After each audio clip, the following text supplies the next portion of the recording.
Over the last few years, the FPS RPG subgenre hasn't gotten the mainstream attention that it commanded just a few years ago. In the rare cases that games similar to the likes of Fallout and Deus Ex do release and aren't cancelled, they either release with a litany of bugs or quickly fall into obscurity. While there are some exceptions, lately we've only gotten remastered versions of games like The Elder Scrolls IV Oblivion, rather than something brand new. One of the only companies still trying to bring the genre back to its former luster is Obsidian. Obsidian has worked on some of the best RPGs in the medium, namely Fallout New Vegas and Star Wars Knights of the Old Republic 2. Sadly, its recent games, The Outer Worlds and Avowed, haven't really had the same appeal for me. That brings us to the studio's newest game, The Outer Worlds 2. I paid no attention whatsoever to any of the game's marketing, gameplay trailers, story teasers, or anything else of the sort. While my interest occasionally perked up at some references to immersive sim-esque gameplay, I wasn't too invested in the prospect of an Outer Worlds sequel. However, after having a chance to play The Outer Worlds 2, I can confidently say that this is a worthy addition to the RPG genre, despite some major technical issues that are littered throughout the experience. You begin The Outer Worlds 2 as a member of the Earth Protectorate, sent to the Horizon Point Station. Your goal is to infiltrate the labs and investigate the technology behind skip drives to turn the tide in an ongoing war. If you're playing this as someone who doesn't know anything about the first game or its world, you may be a little confused. Thankfully, after a horrifying incident at the station, your player character is thrown into a new normal that is just as overwhelming for them as it is for you. You do not need to play The Outer Worlds to understand its sequel. It may help provide context, and I personally wish the sequel had a glossary to explain some of the factions and world-building details, but it's not necessary. This is mainly because, after the prologue, The Outer Worlds 2 introduces a lot of new key factions, such as Auntie's Choice, a corporate merger between The Outer Worlds' Auntie Cleo and Spacer's Choice, and The Order, a religious organization that believes the universe is governed by equations and math. Part of the reason why The Outer Worlds 2's story feels so effective is the emphasis on player choice. The game starts out with you building your character. While part of this is determining how your character looks, a lot of it is building their traits. You can choose your character's name and their background, with options varying between making your protagonist an ex-convict or a professor, among other selections. You can also select their traits, 2 of which are positive, 1 of which is negative. Whatever options you decide on will be reflected in both your gameplay experience and dialogue. For instance, I chose my background to be an ex-convict. Throughout the game, there are countless dialogue options where you can mention your history, and it will potentially affect how certain conversations play out. This applies to the traits as well. I chose Brawny, so I was able to open doors that were broken with just my bare hands. While some trait options, like Lucky, are clearly overpowered compared to other builds, there is no wrong approach. I had so much fun with the build I chose, and I imagine it would be the same with any other that I go with in subsequent playthroughs. Another strength of the narrative is its characters. This is a massive universe, and there are a lot of characters to talk to, each with their own unique personality traits and weaknesses. Compared to Avowed, which didn't really have any characters that I found compelling, The Outer Worlds 2 makes up for that in spades. Every single character I encountered kept me hooked because of their dialogue and personality, whether they were an NPC or a party member. One of my favorite examples was in the first major area of the game, Eden. As you're trying to get closer to finding a figure key to the story, you have to work with someone from Auntie's Choice. Before he can help you, he guides you to a man by the name of Vigilant Hogarth, the head behind a small community known as Westport. Hogarth is a former member of the Protectorate who fears retaliation after he betrayed the faction. As such, he tasks you with finding equipment to repair the mechs you find around the zone. However, you can choose to try and get the people of Westport to join Auntie's Choice and be protected by them.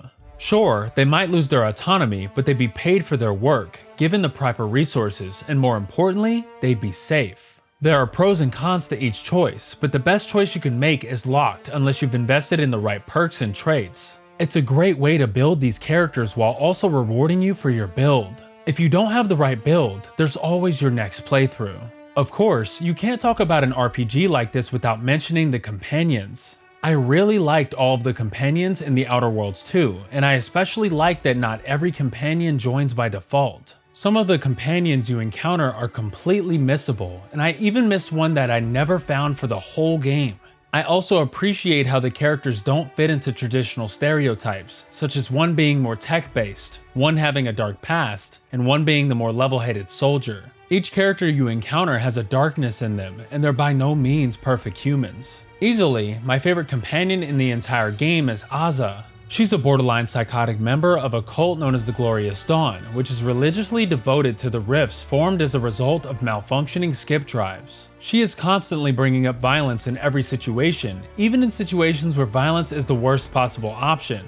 However, despite her violent tendencies, she has a great arc that focuses on her betrayal and trying to realize what her purpose in the world is. That brings me to my biggest issue with the Outer Worlds 2's story though, the lack of romances. I know Obsidian has repeatedly mentioned that it fears that romances would undermine the core experience, but if anything, I believe it would add to it. For example, there's a moment right at the end of the game where you can talk Aza down from making an extremely rash decision. If you have maximum speech, you can talk her down, which feels like a really impactful moment. Yet, with how quickly she drops the subject, it doesn't feel like a natural choice for her character. Having a romance between your character and Aza could add more depth to that relationship between the two, as it gives Aza yet another reason to stay with her partner. Instead, we get characters that are written very well, but never feel like real people with the real range of emotions that allow them to make real choices. Rather, we get characters who feel just like that. Characters. This isn't helped by how characters will only really have anything meaningful to say at select moments where there is a speech bubble over their head. At the end of the day, while the narrative of The Outer Worlds 2 could have been even better, I still think that it's overall quite strong. I was constantly enthralled by the story at every stage, partly due to the characters, strong dialogue, and the emphasis on player choice. With that being said, the gameplay of The Outer Worlds 2, while fun, has far more problems that continue to plague the game's quality.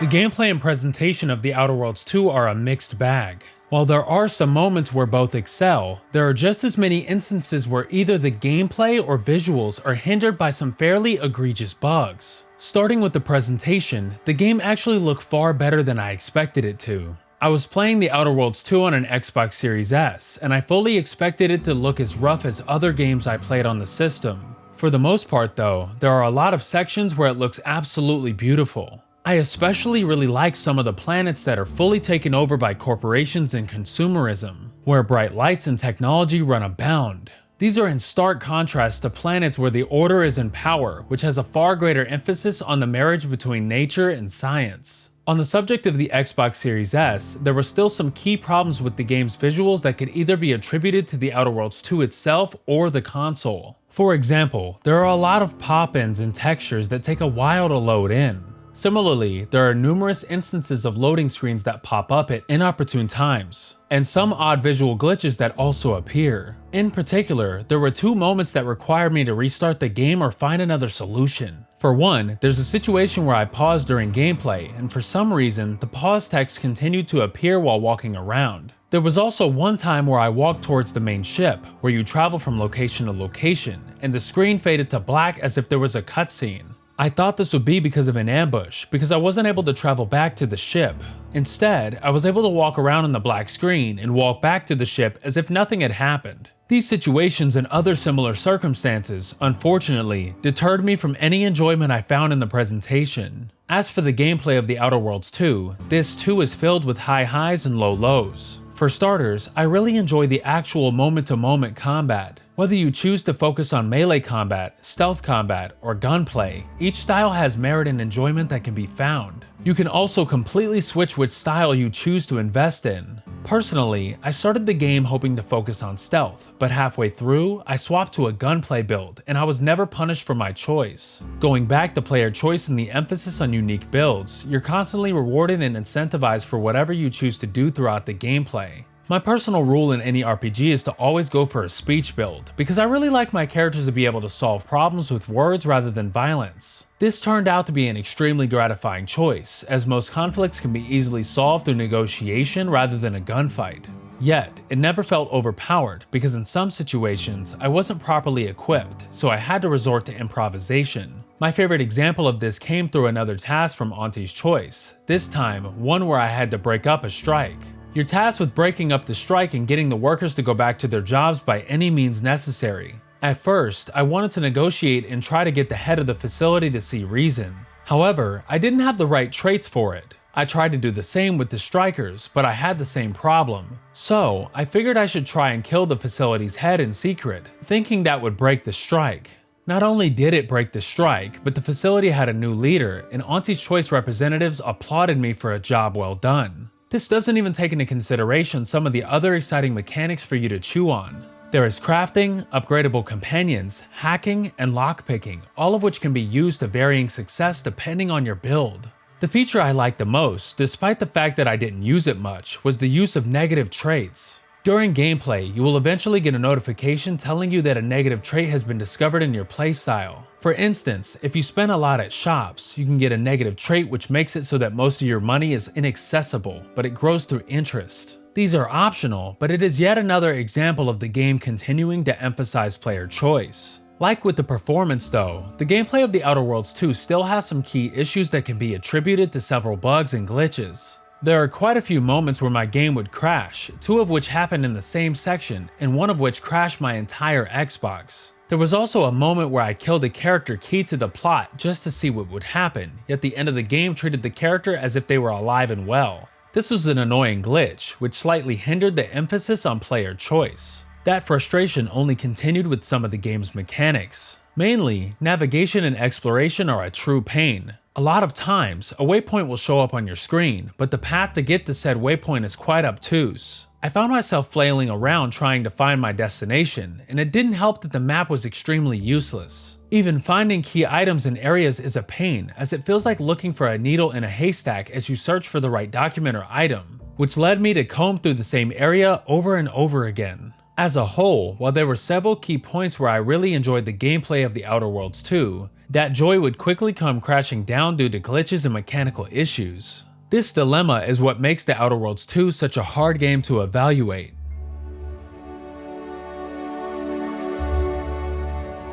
Obsidian has been in an odd spot for the last few years. A company that built its reputation on making beloved RPGs has slowly drifted towards games in the genre that fail to fulfill its potential, or games in completely different genres entirely. While these titles have their fans, I can't say I'm one of them, which is a true shame because Fallout New Vegas is one of my favorite games of all time. Thankfully, The Outer Worlds 2 is a great step in the right direction.